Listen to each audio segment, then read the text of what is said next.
For today's video guys, tatanggalin ko muna to guys yung binalot, parang wala naman yata na ulan, baka masisira na yung marang,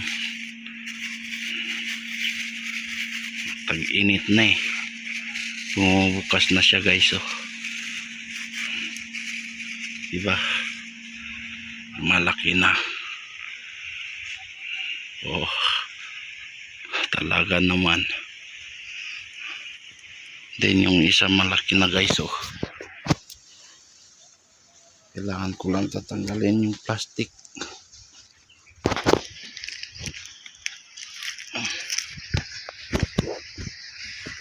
Tanggalin natin na yung plastic niya.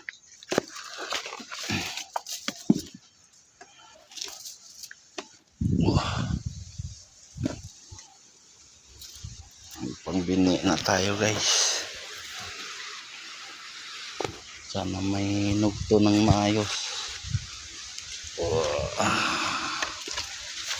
Yan malaki na siya ang marang ko.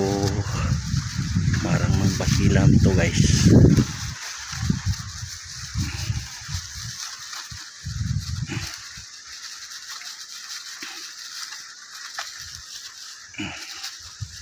Kaya ko to binalod guys, gawa nung mga insekto bahang dami dumadali sa bunga pa, kaya hindi dadalian guys.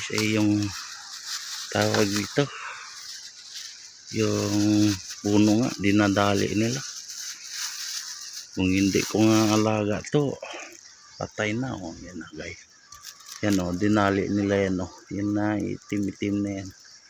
So dito sa taas ayos naman siya. Iangat ulit natin guys para baka hindi niya kakayanin kaya yan pinatungkor yan, kasi kaya hindi kakayanin ng bigat, mababali yung niya. Ayan, mababali yung tanga katulad nito guys. Nalaksi, patay na diba, sayang.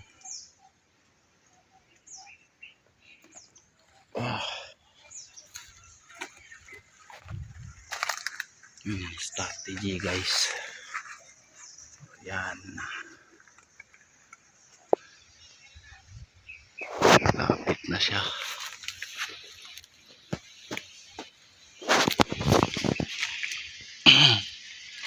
Sayang yung dito nahulog, hindi kinaya niya.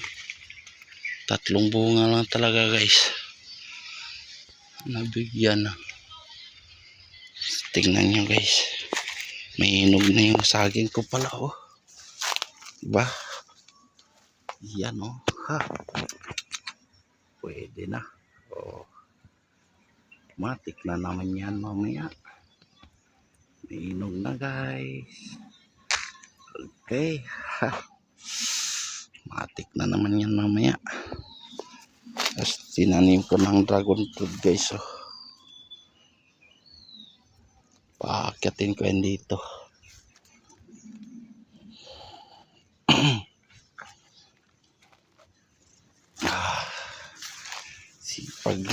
Sipag lang yan ang puhunan.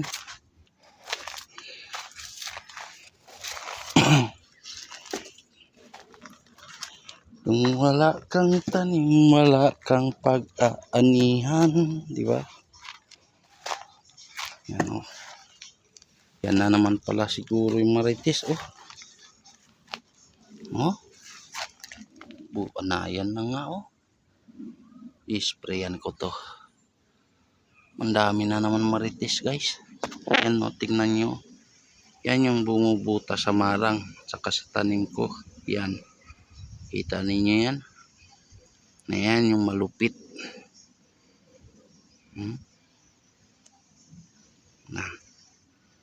Yan yung forma ng marites guys. Sabi ko sa inyo guys, Hmm?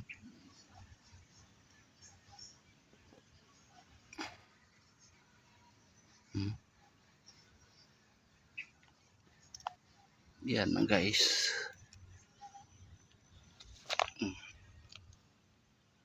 Yan siya. Yan. Kita niyo ba yan oh? Yan.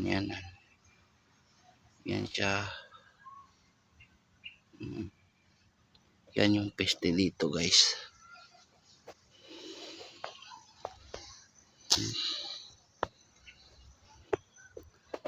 So hanggang dito na lang guys at ako'y magtitimpla muna ng gamot. Kailangan mag-exploit tayo. Sigurado pati marang dadaliin to kung hindi to papatayin. Hanggang dito na lang guys and thank you for watching. Stay in lahat. Bye bye.